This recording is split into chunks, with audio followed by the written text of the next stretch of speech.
통계청은 8월 소비자 물가지수가 114.54로 1년 전보다 2.0% 상승했다고 발표했습니다.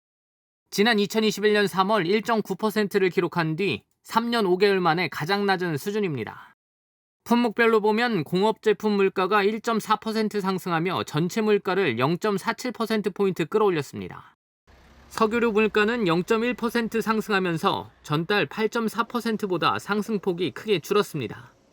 농축수산물은 2.4% 올랐고 서비스 물가는 2.3% 오르며 전달과 같은 수준을 유지했습니다. 정부는 김범석 기획재정부 1차 관주제로 경제관계 차관회의를 주재하고 8월 소비자 물가 지수를 설명하며 물가 안정 목표에 도달했다고 평가했습니다. 3년 5개월 만에 최저치를 기록하며 물가 안정 목표에 도달했습니다. 앞으로 기상이변, 국제유가 불안 등 추가 충격이 없다면 소비자 물가는 2% 초반으로 안정될 전망입니다. 정부는 추석 성수품 물가에 대해서도 안정화될 것이라고 전망했습니다. 김 차관은 배추와 무는 지난주부터 가격이 하락하고 있다며 사과는 지난해 추석뿐만 아니라 평년보다 낮은 수준이라고 설명했습니다. 그러면서 배도 이번 주 햇배가 출하되면서 점차 안정화될 것이라고 덧붙였습니다. 경기 흐름에 대해선 수출 중심의 회복 흐름이 지속되는 등 긍정적 신호에도 불구하고 민생 여건이 여전히 녹록치 않다며 민생과 물가 안정에 주력하겠다고 강조했습니다. 한편 회의에서는 세 차례에 걸쳐 마련한 경제 형벌 규정 개선 과제도 점검했습니다. 정부는 현재 14개 과제의 법 개정을 완료했고 123개 과제의 법 개정안을 22대 국회에 제출했다고 설명했습니다. 올해 4차 개선 과제를 추가로 마련해 기업의 자유로운 경제 활동을 지속해 지원하겠다고 밝혔습니다. 최근에 가계 대출과 그 증가 폭이 역대 최대치를 기록했습니다. 이런 상황은 개인뿐만이 아니고 국가 경제에도 큰 영향을 미칠 수 있는 문제인데요. 이 문제를 취재 기자와 함께 자세히 얘기를 나눠보겠습니다. 자, 조태인 기자, 먼저 최근에 가계 대출 상황 어떻습니까? 네, 올해 상반기 동안 가계 대출이 무려 20조 원 급증하는 등 주목받고 있습니다. 특히 지난달 시중은행들의 가계대출 증가폭이 역대 최대치를 기록했습니다. 구체적으로 살펴보면 신한은행, 하나은행 등 주요 5대 은행의 가계대출 잔액은 지난달 말 기준으로 725조 3,600억 원에 달하며 이는 전달보다 9조 6,200원가량 증가한 수치입니다. 가계대출 증가의 주요 원인은 주택 구매 수요의 급증입니다. 현재 5대 은행 주택담보대출 잔액은 전달보다 8조 9,100원가량 증가하는 등 최대 증가폭을 보였습니다. 정부는 스트레스 DSR 2단계를 시행하는 등 은행의 리스크 관리 강화를 유도할 계획입니다. 자, 조금 전에 스트레스 DSR 2단계 이런 얘기가 나왔는데 좀 어렵습니다. 이게 뭔지 설명을 좀 해주시죠. 네, DSR은 총 부채 원리금 상환 비율을 말합니다. 연소득에서 대출 원리금이 차지하는 비율로 1년에 갚아야 하는 원리금이 소득의 40%를 넘지 못하도록 규제하고 있습니다. 스트레스 DSR이란 DSR 한도를 산정할 때 미래의 금리 위험을 반영해 가산금리를 부과하는 제도입니다. 즉, DSR에 스트레스 금리를 적용해 대출 한도를 줄이고 가계대출 증가세를 억제하겠다는 목적으로 나온 제도입니다. 정부는 가계대출 증가세를 주도하는 주택담보대출을 더욱 강하게 규제하기 위해 9월 2일부터 스트레스 DSR 2단계를 시행 중인데요.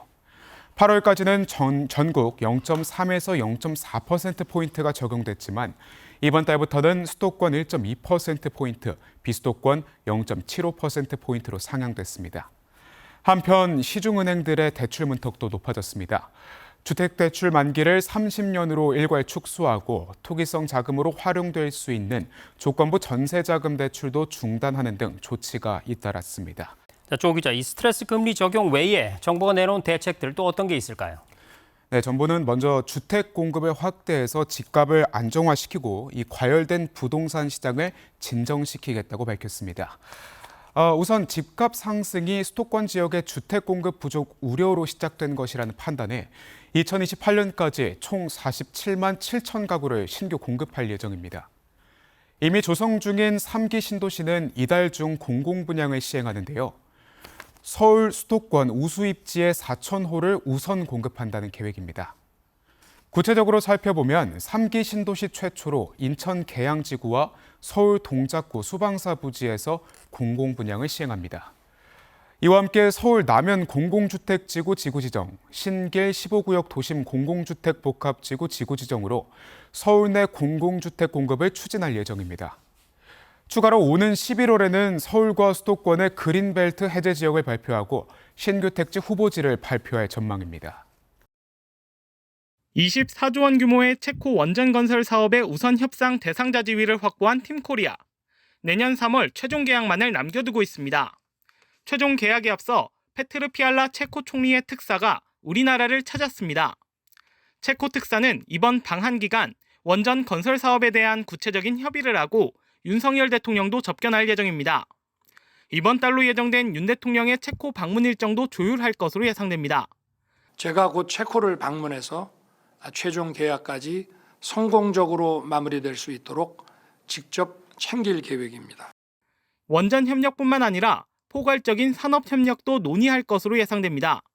성태윤 대통령실 정책실장과 안덕근 산업통상자원부 장관을 중심으로 한 우리 특사단이 먼저 체코를 찾았는데 특사단은 전방위적 산업협력을 확대하자는 윤 대통령의 친서를 피알라 총리에게 전달했습니다. 이번 원전 협력을 계기로 교역과 투자, 첨단 산업 전반으로 협력 확대가 기대되는 대목입니다.